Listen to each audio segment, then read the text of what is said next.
ياه، فاكرة أول يوم رمضان زمان؟ كانت ريحة رمضان مش زي دلوقتي خالص.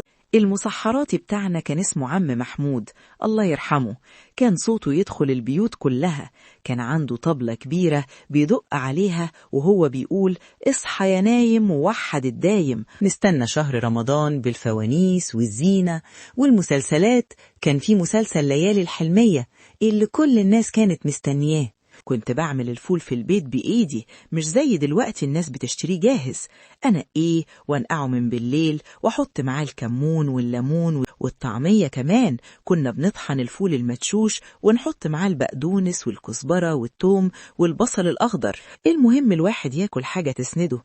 أيام الصيام زمان كانت طويلة، خصوصا لما رمضان كان بيجي في الصيف. الصيام ساعات كان يوصل 16 ساعة، مش سهل أبدا، بس كنا بنصبر.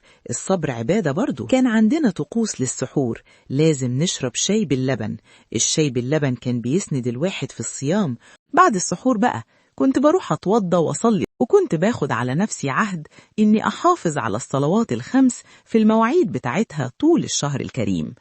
ما تتصوروش الراحة اللي كنت بحس بيها لما أسجد لربنا وأنا صايمة. إحساس ملوش وصف يا أولادي. وبعدين كان عندنا حاجة مهمة قوي، إني أقرأ ولو صفحة من القرآن الكريم كل يوم بعد الفجر. أنا كنت بحب أختم القرآن في رمضان. طبعا مش معنى كده إن البيت كان بيقف، لا يا حبايبي. الإفطار بقى كان ليه طقوس تانية خالص. الشغلانة دي كانت بتاخد النهار كله. تعبانة؟ طبعا كنت بتعب، بس كنت بحس إن ده نوع من أنواع العبادة برضو. تعرف يا ابني، هو أنت لما بتتعب علشان تجهز لعيلتك فطار حلو وصحي وتفرحهم بعد يوم صيام، دي عبادة برضو.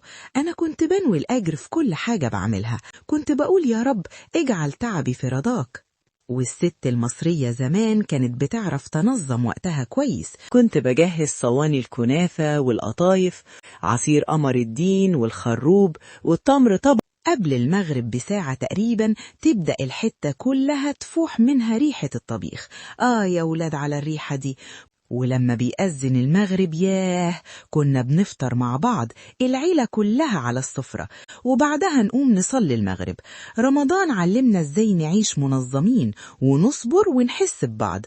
ما كانش ينفع نقعد نتكسل، لا، نشيل السفرة، نغسل المواعين، نلم المطبخ، وبعدين نجهز نفسنا لصلاة التراويح. كنت بروح مع جارتي التراويح في مسجد الحي.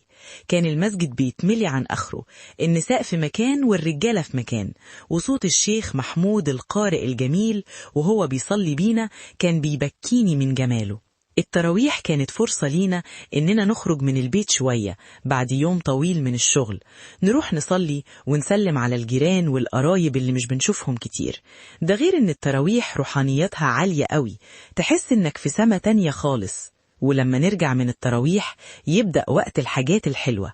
كنا بنعمل الشاي ونحط القطايف أو البسبوسة